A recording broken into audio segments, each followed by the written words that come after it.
Para sabermos que curvas são aquelas, consideremos um sistema com a função de transferência GDS. A sua resposta em frequência é G de Jω. Terá um certo ganho e terá uma certa fase.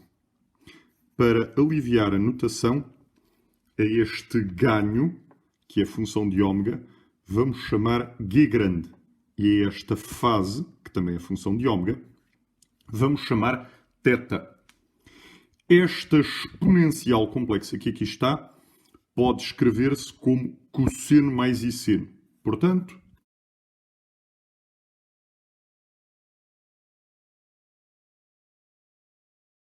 esta função de transferência vai estar em anel fechado. Se for um anel de controle, então G de S consistirá quer no controlador, quer no sistema a controlar. Vamos chamar a esta função de transferência do anel fechado f de S. Sabemos que ela é dada por... Vamos agora achar o ganho da função de transferência do anel fechado em função de G e de θ do ganho e da fase da função de transferência do anel aberto. Depois vamos achar a fase da função de transferência do anel fechado, também como função de G e de θ, do ganho e da fase do anel aberto.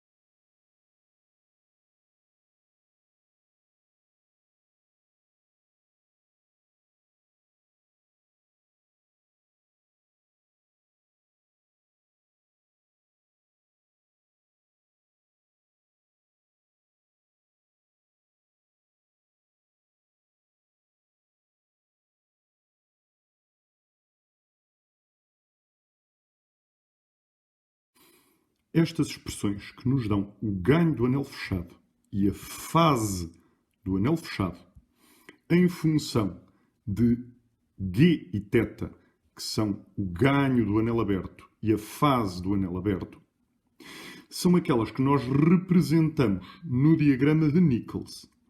Traçamos curvas de nível destas duas funções, isto é, traçamos linhas sobre as quais é constante o ganho do anel fechado e linhas sobre as quais é constante a fase do anel fechado.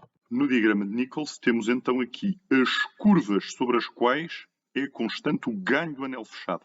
Aqui 0 decibéis, aqui 0,25 decibéis, 0,5 decibéis, 1 decibel, 3 decibéis, 6 decibéis. Ou seja, desta curva para cá, temos as zonas do diagrama de Nichols, onde o anel fechado vai amplificar a sua entrada. Desta curva para lá, temos menos 1 decibel, menos 3 decibel, menos 6, menos 12. Ou seja, desta curva de 0 decibéis para cá, temos as zonas do plano de Nichols, onde o anel fechado vai estar a atenuar a sua entrada. As curvas repetem-se aqui por causa da periodicidade dos ângulos. Portanto, que assim temos outra curva de 0 decibéis.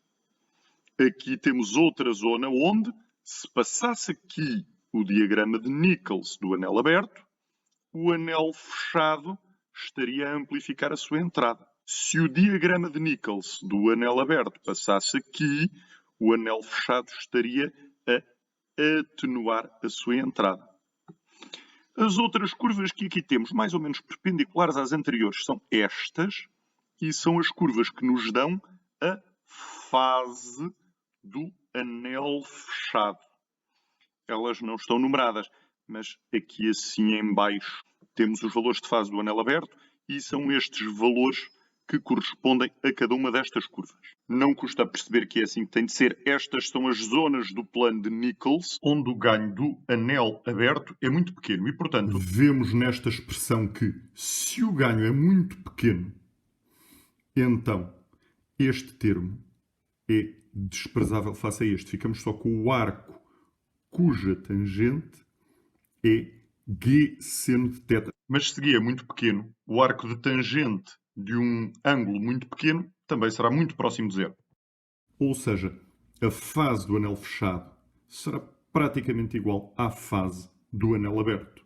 O feitio destas curvas torna muito difícil achá-las analiticamente, mas podemos achá-las numericamente implementando as expressões que obtivemos para o ganho e a fase do anel fechado em função do ganho e da fase do anel aberto. Vou, para isso, criar aqui assim dois vetores. Um com o ganho do anel aberto, a variar entre menos 40 e 40 decibéis. Parece ser um intervalo razoável. Uso valores em decibéis, porque no diagrama de Nichols o eixo dos y está em decibéis. Vou transpor este vetor para ficar numa direção diferente do vetor com os valores de θ. Vai ter os valores de menos 180 a 180 graus. Também parece ser um intervalo razoável. Sucede que nós nas fórmulas temos o ganho não em decibéis, mas sim em valor absoluto. Portanto, vou ter de criar um outro vetor, agora com os valores absolutos. Preciso de utilizar o operador ponto circunflexo para indicar a potência, visto que eu quero calcular a potência de cada um dos elementos do vetor separadamente. Uma vez feito isto, tenho agora valores de ganho, valores de fase, e é uma questão de eu escrever as expressões a que chegámos há pouco. O ganho do anel fechado, vou achá-lo também em decibéis, visto que é em decibéis que temos estas curvas aqui representadas.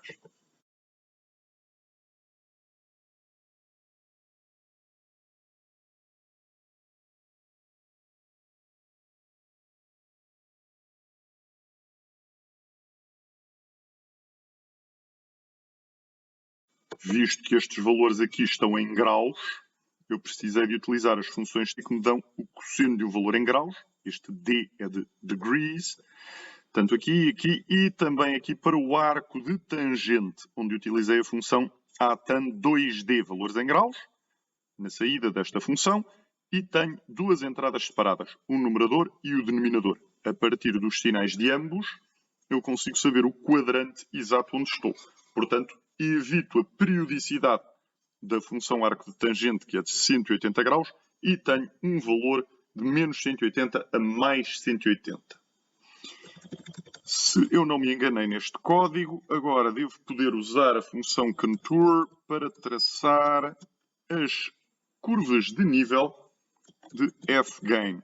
O gráfico ainda não deve sair perfeito, mas vejamos qual é o resultado. Aqui temos já uma primeira aproximação destas curvas.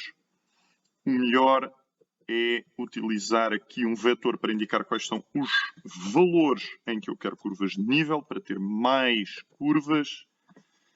Estas curvas, sim, parecem-se já com estas que aqui estão.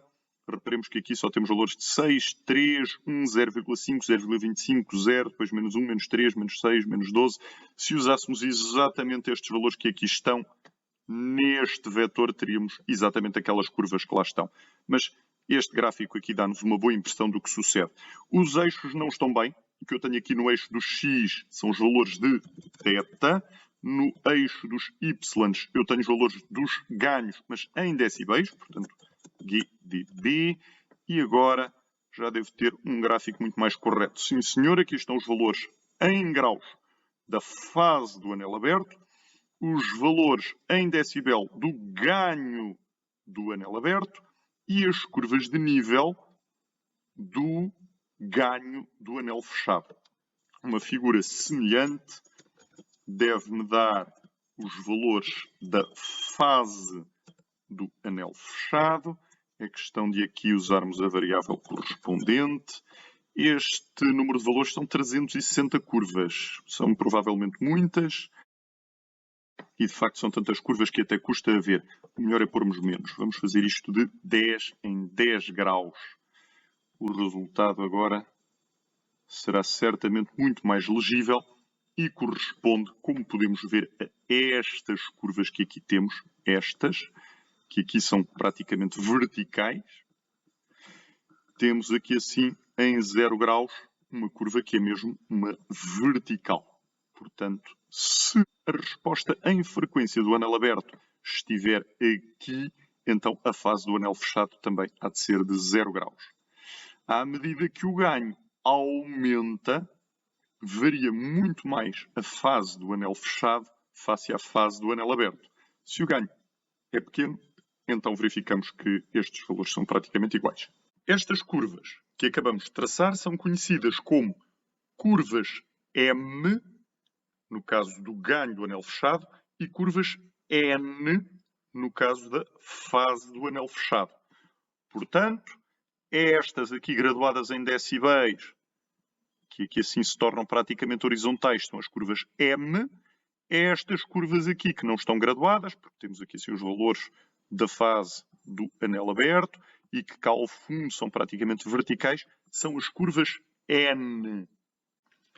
Termino fazendo notar que existe uma periodicidade nestas curvas que resulta da periodicidade dos valores dos ângulos. Se aumentarmos aqui assim o eixo do x de menos 360 para 360, vemos aqui assim no ganho as curvas a repetirem-se e mais se repetiriam, que assim para a esquerda, se utilizássemos valores menores do que menos 360 e para a direita para valores maiores do que 360. Aqui assim não parecem repetir-se, mas isso é só porque estou aqui a utilizar curvas de nível de menos 180 a 180. Aumentemos aqui este valor e temos aqui assim outra vez o gráfico a repetir-se. Claro está, valores de menos 360 aqui são a mesma coisa que valores de 0 aqui e a mesma coisa que valores de 360 aqui. Estas curvas também se repetiriam para a esquerda e para a direita se utilizássemos um intervalo de ângulos ainda maior.